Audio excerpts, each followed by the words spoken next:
નમસ્કાર દર્શક મિત્રો, શિનોર સમાચારમાં હું મેઘા અગ્રવાલ આપનું હાર્દિક સ્વાગત કરું છું.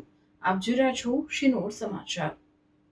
શિનોર તાલુકાના માલપુર પ્રાથમિક શાળા નજીકના વળાંક પાસે કાર રોડ પરથી ઉતરી ગઈ હતી, જ્યારે છાનભોઈ બસ સ્ટેન્ડ નજીક આવેલા વળાંક પાસે આઈસર ગાડી પલટી જતા અકસ્માત સર્જાયો હતો. જો કે સદનસીબે બંને અકસ્માતોમાં કોઈ જાનહાનિ થવા પામી ન હતી.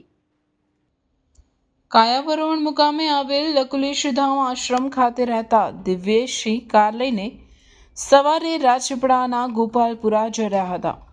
તે સમયે માલપુર પ્રાથમિક શાળા નજીક આવેલા વળાંક પાસે એકાએક કાર રોડ પરથી નીચે ઉતરી શાળાની દિવાલને અડી જતા અકસ્માત સર્જાયો હતો. જો કે આ અકસ્માતમાં કાર ચાલકનો આબાદ બચાવ થયો હતો, જ્યારે કારને મોટું નુકસાન થવા પામ્યું હતું. આ ઉપરાંત છાંભોઈના બસ સ્ટેન્ડ નજીકના વળાંક પાસે પણ કરજણ તરફથી આવેલ આઈસર ગાડી પણ પલટી જતા અકસ્માત સર્જાયો હતો.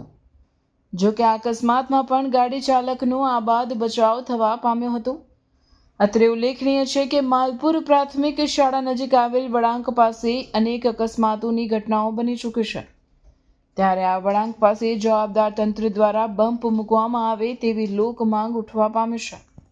હું કાયાવરણથી લકુલેશધામ આશ્રમમાંથી આવું છું અને ત્યાંથી રાજપીપળા જતો હતો ગોપાલપુરા, પણ અચાનક ત્યાં આગળ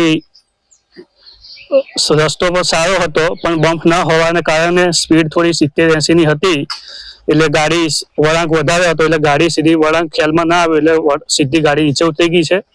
મને વધારે નુકસાન ન થયું પણ ગાડીને નુકસાન થયું છે, વાગ્યું ના, એ ભગવાનની કૃપા છે. પણ આગળ જતા ગામ લોકોનું કહેવું છે કે ઘણીવાર એક્સિડન્ટ પણ થયા છે, તો આગળ સરકાર ત્યાં આગળ બમ્પ મૂકે અને આગળ બીજા કોઈને નુકસાન ના થાય તેવી વિનંતી છે. રિપોર્ટર સંજય ખત્રી, શિનોર સમાચાર ન્યૂઝ, શિનોર.